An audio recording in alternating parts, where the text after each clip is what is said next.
Hello guys, Hello Earth Signs, Gemini, Libra, and Aquarius. Welcome dito sa aking channel, Kapalaran 888. Welcome.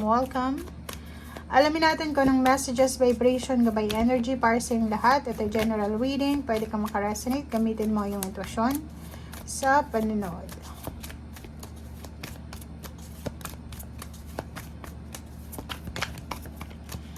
Air signs.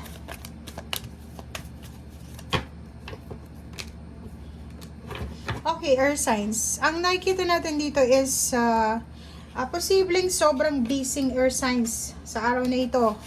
Sobra siyang busy. Pwedeng overtime siya ng overtime.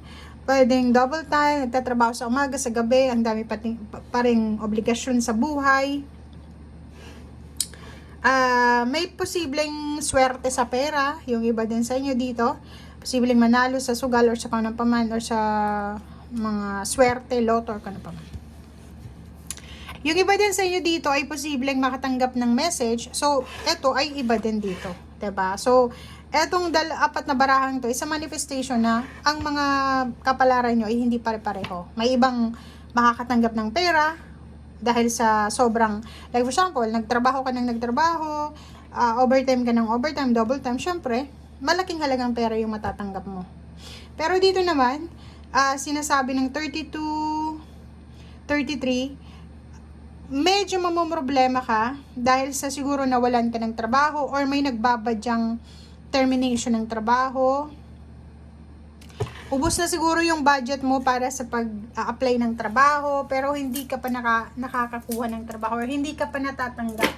Or pwedeng dito is pwedeng makatanggap ka ng balita sa araw na ito na next week wala na kayong trabaho or ganito ganyan. So, financially, medyo nag-aalala itong taong ito.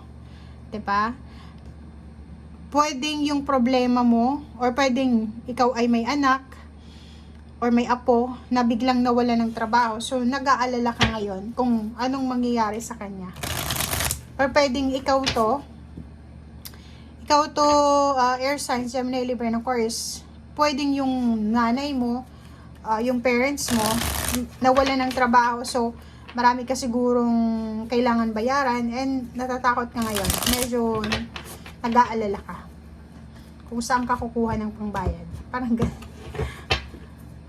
Nakakaloko yung barahan.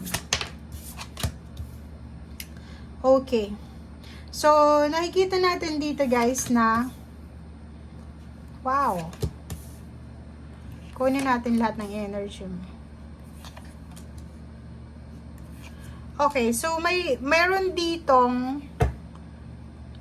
magpapamilya. Kasi meron ditong four of wands eh. May magpapamilya dito na magkaaway sila. Nagko-kompetisyon, payamanan, pagalingan, pataasan ng pride. Pwedeng involved ka dito. So, ang nakikita ko sir dito is ang focus mo is yung maging mataas yung posisyon mo sa trabaho.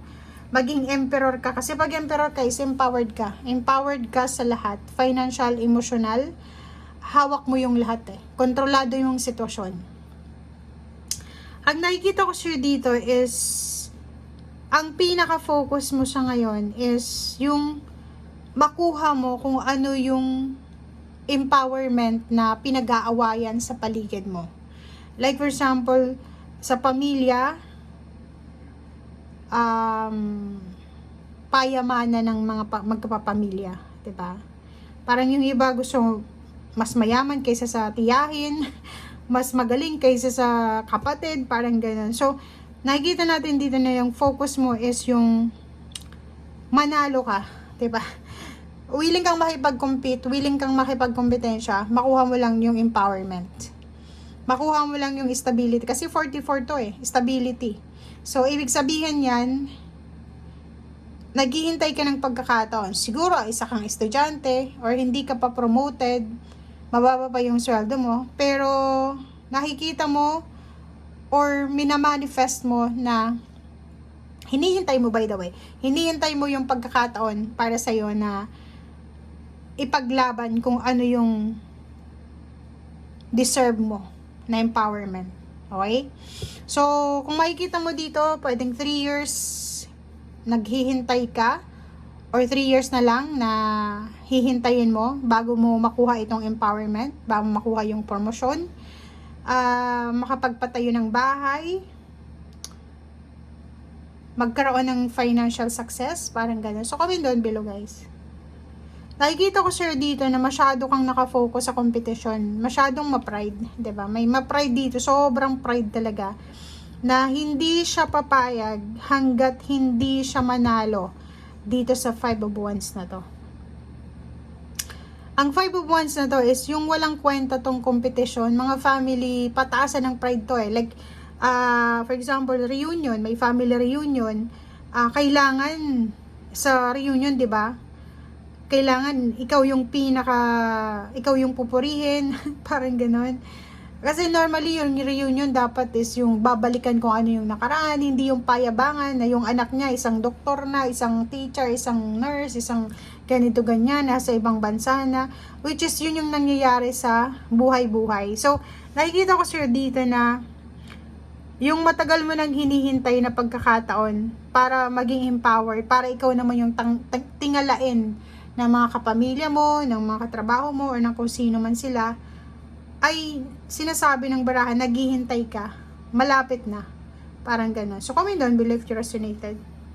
So, may nakikita tayo ditong may mag-o-offer sa'yo ng love, pero, wala eh. May nakikita ko sa'yo dito, especially Gemini, mas gusto mo yung money kaysa relationship. So, for example, dito tingnan mo. 'Di ba naghihintay ka dito? Naghihintay ka ng tamang oras para makuha yung empowerment. Pero, may taong gustong mag-offer sa'yo ng relationship. Pero, mas gugustuhin mong mag-offer ito sa'yo, itong perang ito, para mahawakan mo yung pera. So, if you're a single, nakikita natin dito na mas prefer mo na money yung dumating sa'yo kaysa relationship. Meron din ditong may ka-live-in partner pero hindi ka pa sigurado. Lalo na yung kung ang ka-live-in partner mo is unemployed or hindi masyado siyang mapera. Parang nakikita ko, sir, dito na hindi pa siya yung tao talaga na nakikita mo na magiging for life mo. Diba? Kasi yung pinaka-importante siguro sa ngayon is yung money, work. Oh, 'di ba? Tingnan mo, and success, wish fulfillment, dreams. Paki-comment sa comment section, guys, kasi nakikita natin na ito yung pinaka-importante sa iyo ngayon. Gagawin mo ang lahat, maabot lang 'to. Gagawin mo ang lahat, makamit mo lang yung pangarap mo. Etong mas excited ka dito eh. Parang sinasabi ng bara, mas excited ka sa pera, sa pagkukunan ng pera, sa balanse sa pera kaysa sa relationship or sa kung ano man na emotional. Okay? Thank you, guys. Bye!